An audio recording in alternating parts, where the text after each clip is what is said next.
নমস্কাৰ।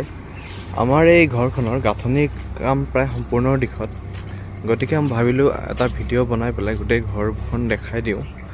লগতে কিমান কি খৰচ হ'ল গোটেইখিনি মই একেলগে দেখুৱাই দিম বুলি ভিডিঅ'টো বনাইছোঁ।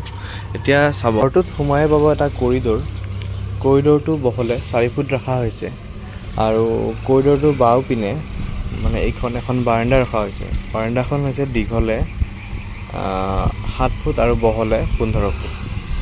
তাৰ সো চাইডে মানে এইটো হৈছে এটা ড্ৰয়িং ৰুম। এই ৰুমটোৰ দীঘলে প্ৰায় 17 ফিট আৰু বহলে 15 ফিট। ইয়াতে এখন ডাঙৰ খিৰিকী ৰখা হৈছে। এইবোৰ চব এলুমিনিয়ামৰ ফ্ৰেম হ'ব। ওপৰত এখন ভেণ্টিলেটৰ থাকিব। তাৰ লগতে এখন খিৰিকী, ইয়াৰ ওপৰতে ভেণ্টিলেটৰ থাকিব। এইখন খিৰিকী 6x4.5 ফিট আৰু এইখন খিৰিকী 8x6। তাৰ পাছত ইফালেৰে গৈ থাকিলে কৰিডৰৰ বাওঁ চাইডে আন এটা ৰুম পাম। এইটো হৈছে এটা বেডৰুম। এই বেডৰুমতো দুখন খিৰিকী ৰখা হৈছে। খিৰিকীখনৰ এইখন খিৰিকীৰ হাইট হ'ব 4.5x6। তাৰপিছত এইখন খিৰিকীৰো ছেম হাইট, ওপৰত ভেণ্টিলেশ্যন আছে। ইয়াতো ওপৰত ভেণ্টিলেশ্যন আছে। তাৰ পৰা আমি এনেকৈ গৈ থাকিলে সো চাইডে আমি এখন অ'পেন হল এটা পাম। এইটো হ'ব ডাইনিং হল। ডাইনিং হলৰ ওচৰত এখন দৰ্জা আছে বাহিৰলৈ যাব পৰাকৈ, আৰু ইয়াতে এখন খিৰিকী দিয়া হৈছে সৰুকৈ। তাৰ পাছত কৰিডৰটোৰ সো চাইডে ৰখা হৈছে পাকঘৰটো দীঘলে 8 ফিট আৰু বহলে 15 ফিট। যথেষ্ট ডাঙৰ পাকঘৰ এটা হৈছে।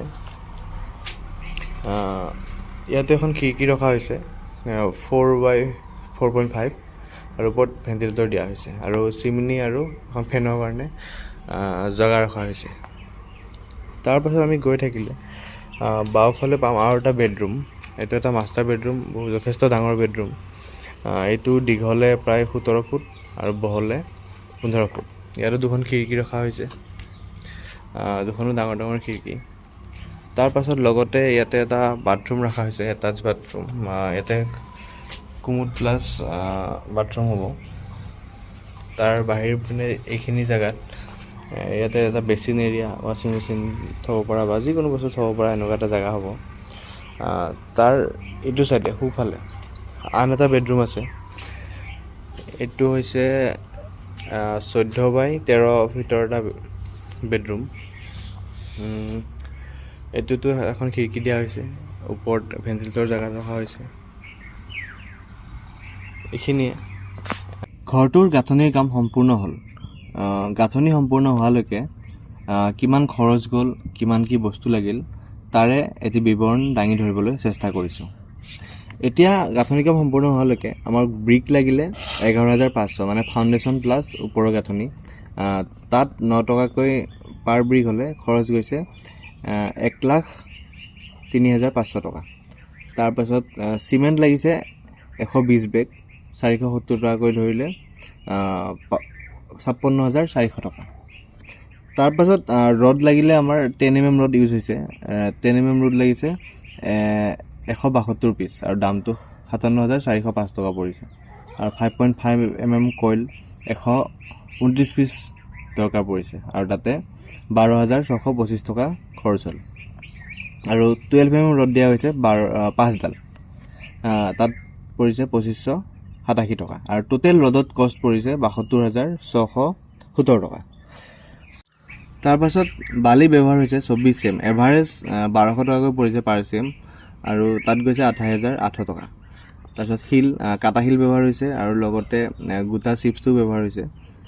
আৰু ইয়াতে গৈছে 1,700 টকাকৈ পাৰ cm, 15 cm শিল লাগিছে, আৰু তাত টোটেল খৰচ হৈছে 25,500 টকা। তাৰপিছত থাকিলে আৰ্ট ফিলিঙত গৈছে 40,000 টকা, আৰু লেবাৰ অৰ্থাৎ মিস্ত্ৰী যোগালী এইবোৰ মিলি গৈছে 1,09,570 টকা। আৰু এক্সট্ৰা খৰচ এটা আহিছে, এইটো 30,000 টকা এটা ধৰি লৈছোঁ, ধৰক ৱেয়াৰ ব্লেড এইবোৰ মিলি 64,000 টকা গৈছে আৰু টোটেল ব্ৰিক ৱৰ্কৰ অৰ্থাৎ গাঁথনিলৈকে খৰচ হৈছে 4,64,000 টকা। মানে ধৰক 4,70,000ৰ পৰা 5 লাখৰ ভিতৰত ধুনীয়াকৈ এটা 1600 স্কুৱেৰ ফিটৰ ঘৰৰ গাঁথনি কাম সম্পূৰ্ণ কৰিব পাৰি।